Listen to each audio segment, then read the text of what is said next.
You're listening to the Ontos Podcast, where we explore the nature of stories and the pursuit of being and truth. I'm Maq. And I'm Vaud. And our sentience depends on you. Now cue the intro music.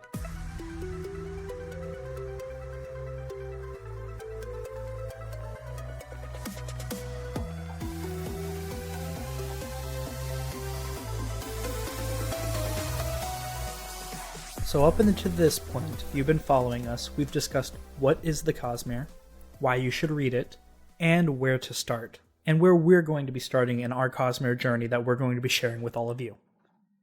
Now, that leads to Mistborn. We are going to be discussing it today, if you haven't been convinced up to this point, why you should read Mistborn. What do you think? I mean, it's a pretty easy sell. I mean, Mistborn has everything that you can expect as far as a Cosmere novel goes, but outside of that, it's how did Brandon say it? Ocean's 11 meets My Fair Lady meets a super magic system in a post-apocalyptic world Where the Dark Lord won. Where the Dark Lord won. I mean, I think he said it was like, what if they got to Mount Doom and then Sauron went up to Frodo and was like, hey, my ring, I've been looking for that. Yeah. And then here's the world that happened as a result of that. Yeah, I mean, it's an absolutely... it's a great idea. It's like an absolutely great idea. Like up to, like, not all the time, but most fantasy stories are kind of afraid. They think it's like a bummer attitude to say that, yeah, you know, heroes are incredible people and everything, but like even they can fail too. It's teased throughout most books where they ultimately succeed. And in this case, Brandon Sanderson just went, let's not tell that story, but let's explore if that actually happened. Let's explore that. Let's see what happens. Yeah, and I mean, it does kind of turn it more on its head, but what I love about it is that, you know, it would have been a downer ending to a story, but this is our beginning. Yeah, it's an incredible start. And I mean, we followed this kind of like somewhat motley crew of people who are essentially trying to rob the most powerful being in the known universe. The Lord Ruler, the immortal ruler. The immortal Lord Ruler, who is essentially unkillable. And I mean, it's the classic heist story. And that was what Brandon said. He's like, I wanted to write a magical heist story because he just hadn't read one before. And he does it very, very well. So, you know, we have you know, our group of people who all have their own individual skills. Now, where did those skills come from? Now, yeah, let's just start from the beginning kind of with what you can expect from the world itself. They're living in a government run by a dictator, the Lord Ruler, called the Final Empire. It's a pretty, with a pretty heavily suppressed history. No one really knows where the Lord Ruler came from. They just know that he came around and went, hey, all this stuff, it's mine. And when people said, no, it's not, he went, you're gone, and it's mine. And the world they live on is Scadrial. I think the most interesting part about Scadrial is the fact that where they are, they're living in a world where ash constantly falls from the sky due to these like massive super volcanoes called the ash mounts. And it's incredibly dark. The sun is blotted out most of the time. And at night, this like really, really kind of like mysterious and almost spooky like mist comes out that the population is just terrified of for some reason. And the world itself kind of feels like a noir film in a sense. It seems like very post-apocalyptic. I mean, I always imagine like in the daytime, it's almost like it's constantly dusk. Yeah, constantly overcast. Yeah. And all along the way, there are these creatures and monsters that kind of like lurk around, you know, in the mist that we end up learning about. And the funny thing is that a lot of it is just kind of like window dressing to the side of the mission. Up until it's not. I mean, yeah, like the world itself, Brandon always does such a great job of showing how the world sculpts the people, and the people in turn sculpt the world. Right. And it's just absolutely incredible. So you mentioned a little bit. Let's go ahead and get into the story aspect of this. You know, we kind of start with an introduction to Kelsier, this man who has this crew that is going to try to pull off this massive heist. And we get to kind of follow him, and he eventually runs into a younger orphan girl by the name of Vin. And Vin is it kind of has like the classic coming of age story here, the mentor slash mentee, where Kelsier finds her, brings her along with the crew, and she starts to learn and she starts to work with them, and she kind of grows close to Kelsier and kind of moves forward. And that's a lot of it. I mean, the characters in this story, they are really, really, really strong. A lot of even Sanderson stories are you come for the story, but you stay for the characters. You have this heist idea, you have this crew of people.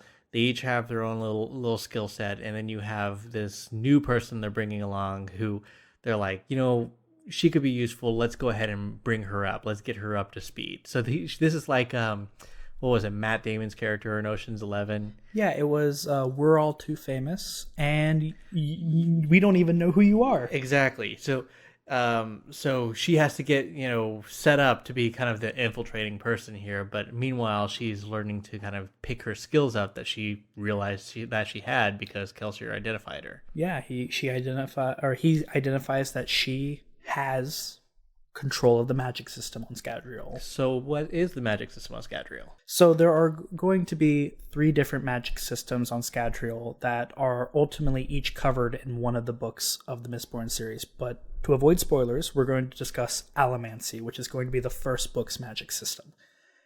Allomancy is this ability that people have that you're most likely born with to burn like the innate metals or the natural metals of the world.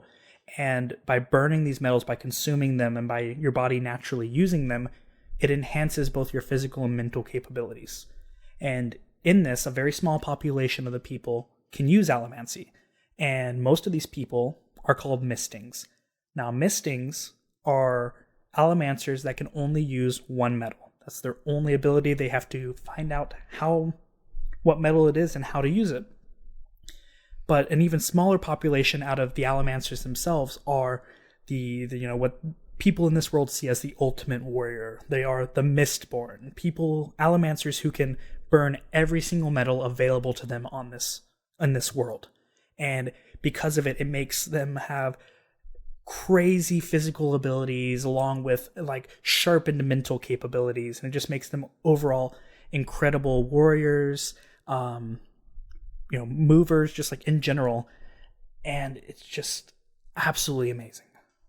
Yeah, I mean, the great thing about this like magic system is some of it's super simple. Like it'll be like this one allows you to push metals away, this one allows you to pull metals to you, and that's about it. There are rules of like, oh, if it goes up against something heavier than you, then you're going to be pushed back. If it's lighter than you, then it'll push away, and just like those simple like 3 rules, they warp it into like big things where they start being able to fly or travel or do really, really interesting things with just one of these powers.